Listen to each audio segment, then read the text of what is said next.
మహాకుంభమేళా మహోత్సవం ప్రయాగరాజ్.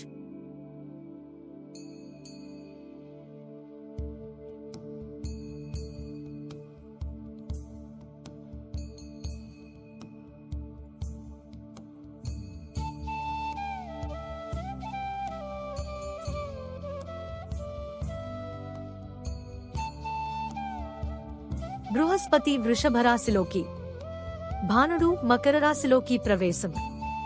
మహాకుంభమేళ ప్రారంభం. మహిపైకి దేవతలు దిగివచ్చే సుముహూర్తం. మనుష్యకోటి మహాసంద్రమై కదలివచ్చే సుదినం. అమృత భాండం నుండి అమృతం బిందువులు పడిన ప్రశస్తమైన ప్రదేశంలో జరిగే అతిపెద్ద ఆధ్యాత్మిక సంగమమే మహాకుంభమేళ. 12 సంవత్సరాలకు ఒకసారి జరిగే మహోత్సవం. కుంభమేళ సమయంలో నదుల నీరు అమృతం వలె స్వచ్ఛంగా ఉంటాయని ఋషులు, మునులు, సాధువులు, అఘోరాలు, పండితులు, సమస్త ప్రజలు ప్రగతి నలుమూలల నుండి కదలి వస్తారు. త్రివేణి సంగమంలో స్నానమాచరిస్తే సకల పాపాలు తొలగిపోయి మోక్ష ప్రాప్తి కలుగుతుందని పురాణ కథనం.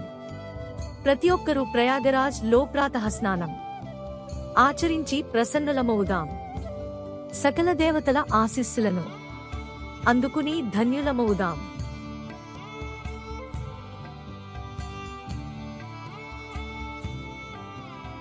బృహస్పతి వృషభ రాశిలోకి, భానుడు మకర రాశిలోకి ప్రవేశం. మహాకుంభమేళ ప్రారంభం. మహిపైకి దేవతలు దిగివచ్చే సుముహూర్తం. మనుష్యకోటి మహాసంద్రమై కదలివచ్చే సుదినం. అమృత భాండం నుండి అమృతం బిందువులు పడిన ప్రశస్తమైన ప్రదేశంలో జరిగే అతిపెద్ద ఆధ్యాత్మిక సంగమమే మహాకుంభమేళ. 12 సంవత్సరాలకు ఒకసారి జరిగే మహోత్సవం.